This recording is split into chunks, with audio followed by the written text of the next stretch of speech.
سلام بینندگان عزیز، برنامه اخبار آزادی از استودیوی مرکزی رادیو آزادی از شهر پراگ با تازه ترین خبرهای تاجیکستان و جهان تقدیم شما می شود. امروز سه‌شنبه 9 فوریه، من عبدالله اشرف هستم. همراهتان در برنامه امروز این موضوع ها را داریم. مردم دهات آفت‌زده خراسان صاحب منزل نو شدند، ولی تشبسکاران اعتراض در اتاقهای سرد زندان قرار گرفتند. 8 نفر ساکنان ناحیه خراسان برای صادر کردن کردارهایی که در ماه می سال 2020 رخ داده بود.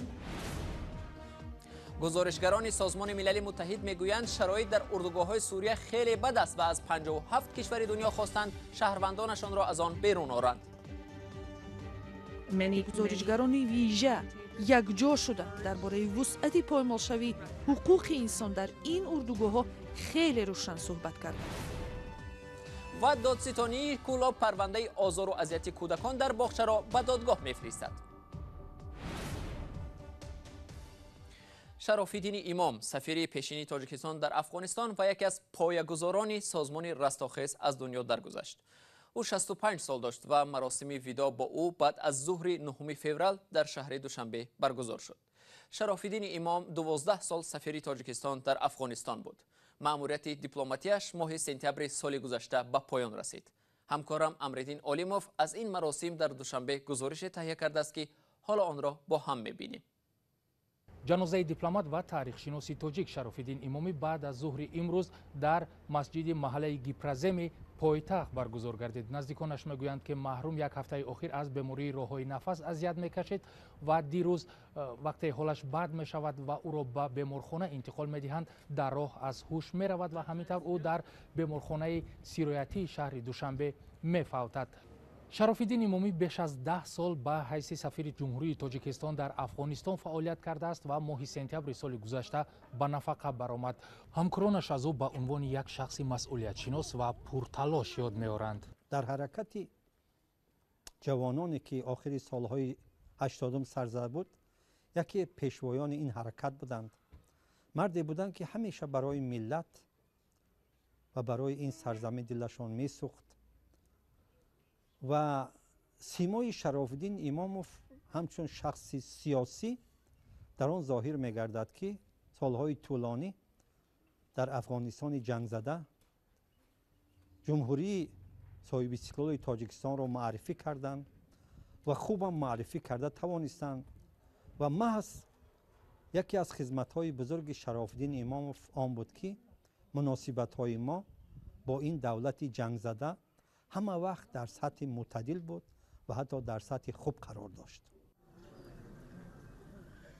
از او به حیث نفر یاد میکنند که در آزاد کردن گروگان‌های تاجیک از سوی قاچاقبران افغان دستگیر میشدند سهمی بیشتر دارد. همچنین برای ارسال زندانیان تاجیک در زندان‌های افغانستان نگاه داشته میشدند سهمی او را بیشتر میگویند. شراف‌الدین امامی از اولین اعضایان جنبش رستاخیز و یکی از روشنفکران تاجیک گفته میشود. ساکنان دهه آفت‌زده در خراسان در محل دیگر صاحب منزل‌های نو شدند، اما گروهی از ساکنان که با نشان اعتراض از بی‌عملی مقامات در برطرف کردن عاقبت‌های سیل راه دوشنبه باخته را بسته بودند و بعد آن مقامات برای بنیاد منزل‌های نو دست به کار شده بودند جزا گرفتند. از جمله 5 نفر برای 1.5 سال پشت پنجره رفتند. تفصیلات این موضوع در گزارش همکارم مولا رجب یوسفی. از زمان بازداشت چند ساکن ناحیه خراسان در پی اعتراض ماه می سال گذشته مقامات از ارائه همگونه معلومات درباره آنها خودداری می‌کردند. تنها روز 8 فوریه شیر محمد شاهیان رئیس دادگاه عالی تاجیکستان ضمن نشست خبری تصدیق کرد که حکم دادگاه در نسبت چند ساکن ناحیه خراسان صادر شده است. 6 نفر ساکنان ناحیه خراسان برای صادر کردن کردارهایی که در ماه می سال 2020 رخ داده بود حکم نهایی قرار نهایی سود ناحیه خراسان رسانید. معلومات عمومی که من دارم همین است. با گفته منبع در عموم نسبت 10 ساکن ناحیه خراسان بر اساس قسم 2 ماده 237 بندهای ب و پرونده باز شده بود. این ماده افباشی از جانب گروه شخصان با مصلحت پیشکی با نشان دادن مقابلیت به نماینده حاکمیت را پیش بینی میکند. دفتر مطبوعاتی دادگاه عالی میگوید با قرار دادگاه ناحیه خراسان که روز 26 نوامبر سال گذشته صادر شده است، 5 ساکن خراسان به 1.5 سال زندان و 5 نفر دیگر 5800 سامانه جریمه شدند. در میان شخصان جزا گرفته 3 نفرشان زن می باشند. بر اساس قرار دادگاه محمد کریم حسنوف، محمد رجب اکراموف، سید رحمان اکراموف، کرامت الله و حسین مظفروف ها به 1.5 ساله زندان محکوم شدند. همچنین تاج الدین قرائف، عوض جان همراهیف، ملیخال قرائف، بیبی رابعه رسولووا و محترمه جورایوا صد نشان دهنده برای حساب ها یا 5800 سامانه جریمه شدند. نظر ساکنان بازداشت شده ناحیه خراسان از آغاز قضیه تا حال معلوم نیست. معلوم نیست که 10 ساکن خراسان در چه شرایط بازپرسی شدند و آنها در رابطه با قضیه در دادگاه چی گفتند. در چنین شرایط مسئولین دادگاه عالی گفتند حکم دادگاه ناحیه خراسان قوه قانونی گرفته است. بازداشت چند ساکن ناحیه خراسان در پی اعتراض و راهبندی انتقادهای زیادی را به میان آورده بود. در رسانه و شبکه‌های اجتماعی نیز این سوال زیاد بررسی شد که چرا شهروندان برای بیان موقع و اندیشه خود که کنستیتوسیون تاجیکستان به آنها حق داده است تعقیب می‌شوند. اعتراض ساکنان ناحیه خراسان روز 17 می سال گذشته بعد از خرابکاری‌های سیل و یرچ صورت گرفت. مردم آسیب دیده برای چند ساعت شاهراه باختر دوشنبه را بسته گفتند که به این واسطه مشکل خود را به مقامات رساندند. در پی ناراضگی ساکنان و بسته شدن راه دوشنبه باختر، مقامات به مشکل ساکنان ضرر دیده ناحیه خراسان توجه کردند و برای آنها منزل‌های نو بنیاد شد.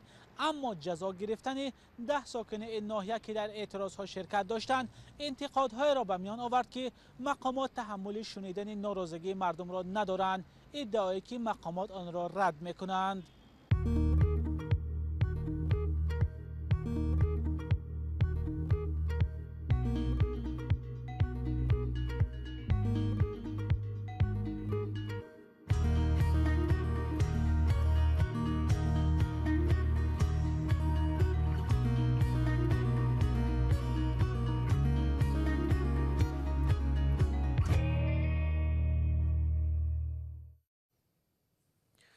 کارشناسان سازمان ملل متحد در امور حقوق و آزادی‌های انسان به 57 کشور جهان از جمله تاجیکستان مراجعت کرده خواستند شهروندان خود را از اردوگاه‌های پناهندگان در سوریه بازگردانند.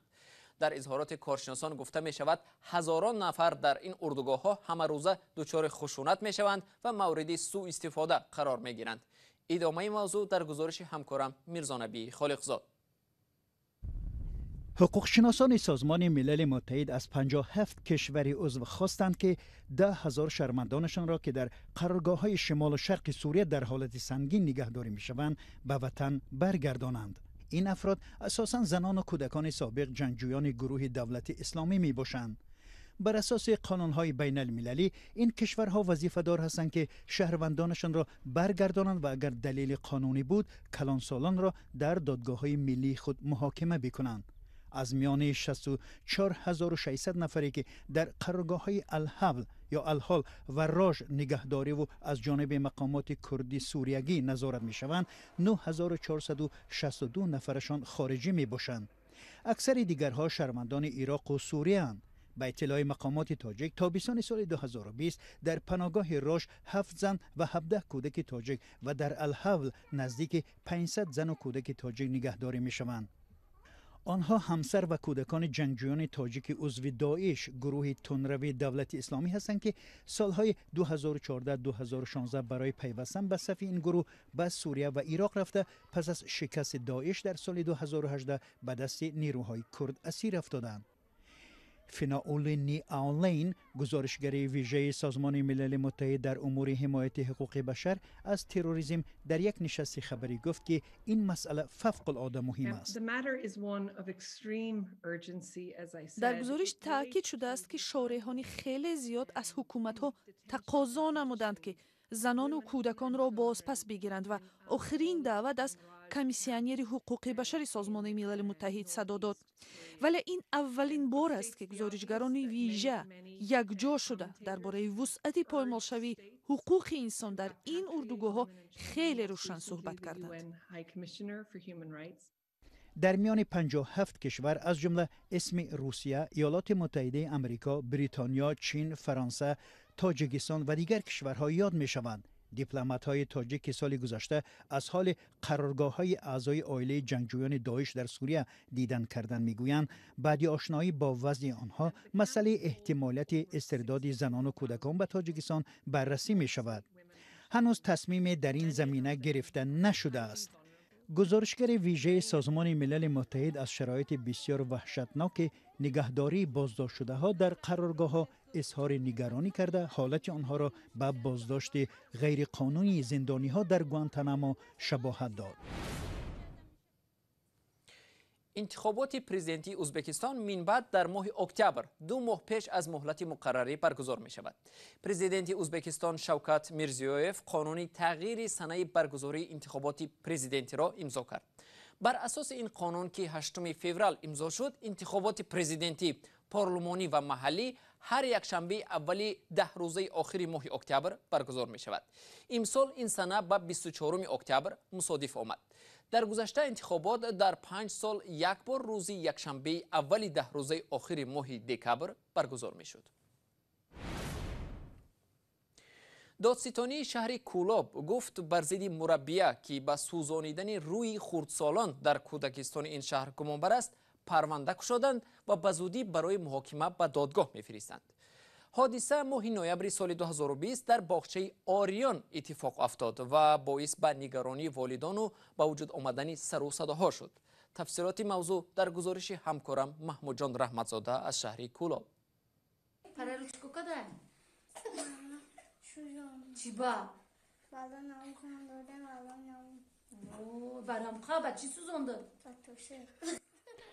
سوزاندن رخسارای کودکان در کودکستان اوریان کولاب نوامبر سال گذشته ماجرای کلانی برانگیخت. حالا دادستان میگوید که تحقیق پرونده آزار کودکان انجام یافته است. دادستان نام مربیایی را که به کودک آزاری متهم می شود نبرد، ولی گفت او به اجرا نکردن عهدهداری عاید به تربیت نابالغ متهم می شود. قرار نهایی سود میگیره بعد با چرای پیشنهادی که مفتش تعداد شکل تفتیش به انجام رسان پیشنهاد روان آماده کرد روان کرد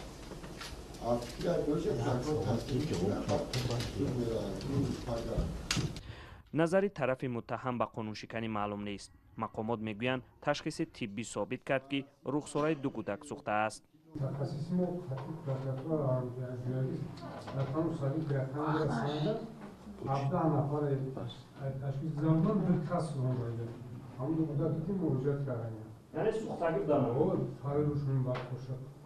در اول راهبریت کودکستان اوریان کولاب میگفتند که کودکان افتاده‌اند و رخساره‌شان در بخاری سوخته است. بدرفتاری مربیان در کودکستان‌های تاجیکستان احیانا دیده شده است. سال 2018 مادر در ناحیه باباجان غفروف شکایت کرد که کودک 6 سالش را مربی برای خبرکشی از شرایط بدی باغچه لطکوب کرده است. بعد این کودکستان را بستند.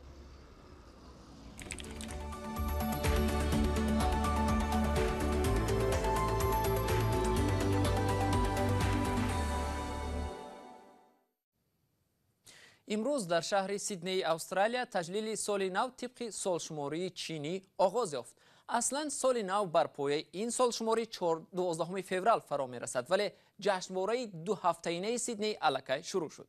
میری سیدنی خانم کلوور مور امیدوار است که فلاکتی سال کلموش پس سر شده سال بوقه آهنین با خود رشد و تندرستی می آورد.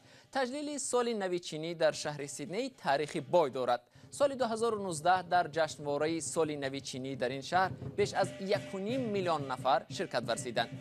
امسال با اشاره به پاندمی کووید 19 جشنواره محدودتر شده است. از ماه مارس سال گذشته استرالیا مرزهایش را بسته فقط شهروندانش و ساکنان دائمی را بعد کرانتین 2 هفته‌ای در مهمانسرا به داخل کشور راه می‌دهد. بینندگان ارجمند، اینجا رسیدیم به پایان برنامه امروز. تشکر از شما که تا این لحظه ها با ما بودید. خبر و گزارش های دیگر را در سامانه رادیو آزادی www.azadi.org مطالعه کنید و در صفحه آزادی ویدیو در یوتیوب ببینید. تا برنامه بعدی، خدا نگهدارتان.